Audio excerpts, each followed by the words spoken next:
नमस्कार. आज आपण जे मॉर्स यांची एक खूप विचार करायला लावणारी कविता ए टीनेजर्स प्रेयर समजून घेणार आहोत. किशोरवयीन वय म्हणजे मोठमोठे निर्णय घेण्याचं वय आणि तेव्हा मनात जो गोंधळ उडतो तो ह्या कवितेत खूप सुंदरपणे मांडला आहे. हे विश्लेषण विवेकानंद विद्यालयाचे प्रसाद सुरेश वैद्य यांनी तयार केलं आहे, जे तुम्हाला ही कविता अधिक चांगल्या प्रकारे समजून घ्यायला नक्कीच मदत करेल. चला पाहूया आज आपण काय काय बघणार आहोत. सुरुवातीला आपण बघूया की किशोरवयीन मुलामुलींपुढे कोणती मोठी आव्हानं असतात. मग आपण कवितेच्या प्रत्येक कडव्याचा अर्थ समजून घेऊ. त्यानंतर त्यात कोणते भाषेचे अलंकार वापरले आहेत ते बघू आणि मग हे सगळं ज्ञान वापरून काही प्रश्न कसे सोडवायचे ते पाहू. आणि हो, शेवटी स्वतःची प्रार्थना कशी लिहायची यावरही बोलू.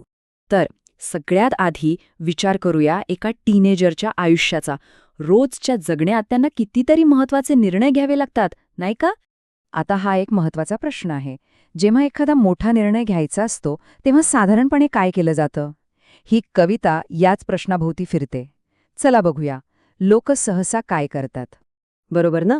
आपण मोठ्यांना विचारतो, मित्रांशी बोलतो, कधीकधी देवाकडे प्रार्थना करतो किंवा शांतपणे विचार करतो. पण ही कविता यापैकी एका खास मार्गावर लक्ष केंद्रित करते, तो म्हणजे देवाकडे मार्गदर्शन मागणी.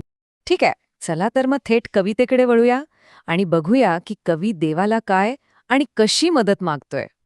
ही कविता म्हणजे काय? तर ही एका किशोरवयीन मुलाची किंवा मुलीची देवासोबतची एक सरळ, सोपी आणि प्रामाणिक प्रार्थना आहे. कवितेची सुरुवातच बघा किती जबाबदारीने होते. कवी म्हणतोय, प्रत्येक दिवस नवीन सुरुवात घेऊन येतो आणि मला निर्णय घ्यायचे असतात. आणि तो रस्ता निवडणारा मी एकटाच आहे, जो मला पुढे घेऊन जाईल. म्हणजे संपूर्ण जबाबदारी स्वतःवर आहे. आणि मग कवी सांगतो की त्याच्यासमोर 2 रस्ते आहेत. एक रस्ता आहे जो त्याला यशाकडे घेऊन जाईल आणि दुसरा आहे अंधाराचा रस्ता, जो त्याला मोठ्या दुःखात लोटेल. आता इथे डार्क अँड रोड म्हणजे फक्त अंधारलेली वाट नाही, तर त्याचा अर्थ आहे वाईट गोष्टींकडे, चुकीच्या मार्गाकडे नेणारी वाट. आणि हाच मार्ग शेवटी डिस्ट्रेस म्हणजे प्रचंड चिंता आणि तणावाकडे घेऊन जातो. इथून कवीची प्रार्थना अधिकच तीव्र होते. तो देवाला म्हणतोय, हे देवा, माझे डोळे उघड, मला स्पष्ट दिसू दे. जे योग्य आहे त्याच्या बाजूने उभं राहायला मला मदत कर आणि माझ्या जे काही सर्वोत्तम आहे ते बाहेर आण. हे कडवं खूप महत्वाचं आहे. यात वाईट मोह किंवा प्रलोभनांना नाही म्हणण्याबद्दल बोलले, जेणेकरून शरीर आणि मन दोन्ही स्वच्छ आणि निरोगी राहतील. आता टेम्पटेशन म्हणजे काय? तर एखादी वाईट किंवा चुकीची गोष्ट करण्याची तीव्र इच्छा. आणि ही प्रार्थना नेमकी याच इच्छेवर मात करण्यासाठी देवाकडे मदत मागते. आणि कवितेचा शेवट एका खूपच सुंदर आशावादी विचाराने होतो. कवीला खात्री आहे की जेव्हा त्याची किशोरवयीन वर्ष संपतील तेव्हा त्याला हे नक्की कळेल की आयुष्य सर्वात उत्तम तेव्हाच जगलं गेलं जेव्हा देव त्याच्यासोबत होता. चला आता जरा कवितेच्या भाषेकडे वळूया. कवीने आपली प्रार्थना अधिक प्रभावी करण्यासाठी काही खास भाषिक अलंकारांचा वापर केला आहे. बघूया कोणते आहेत ते. हे बघा, इथे काही उदाहरणं आहेत. या कवितेत अपॉस्ट्रोफी, इन्व्हर्जन, मेटाफर आणि ॲलिटरेशन यांसारखे अलंकार वापरले आहेत. हे समजून घेतलं ना की कवितेची खोली आणखी जाणवते. पहिला आहे अपॉस्ट्रोफी. म्हणजे काय? तर जेव्हा कवी एखाद्या अनुपस्थित व्यक्तीशी किंवा देवासारख्या अमूर्त संकल्पनेशी थेट बोलतो.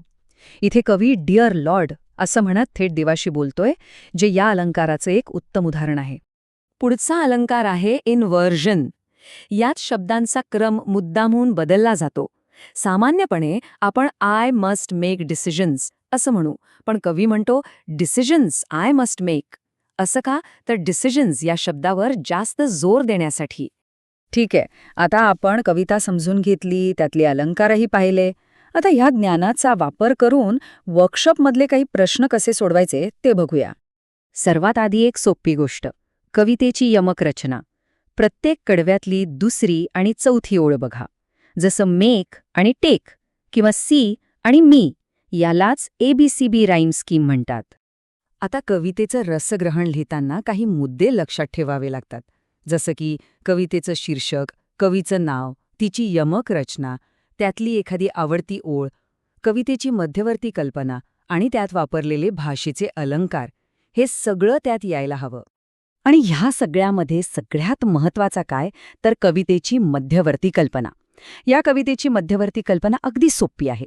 एका किशोरवयीन मुलानं किंवा मुलीने एक यशस्वी आणि चांगलं आयुष्य जगण्यासाठी योग्य निर्णय घेता यावेत म्हणून देवाला केलेली एक मनापासूनची प्रार्थना.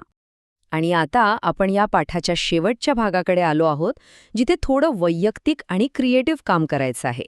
शेवटच्या एक्सरसाइजमध्ये तुम्हाला स्वतःच्या अनुभवांवर आधारित एक छोटी प्रार्थना लिहायला सांगितली आहे. यातून कवितेचा विषय थेट आपल्या आयुष्याशी जोडला जातो.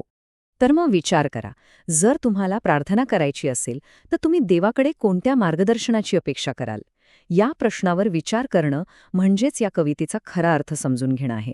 आणि हेच या कवितेचं खरं यश आहे.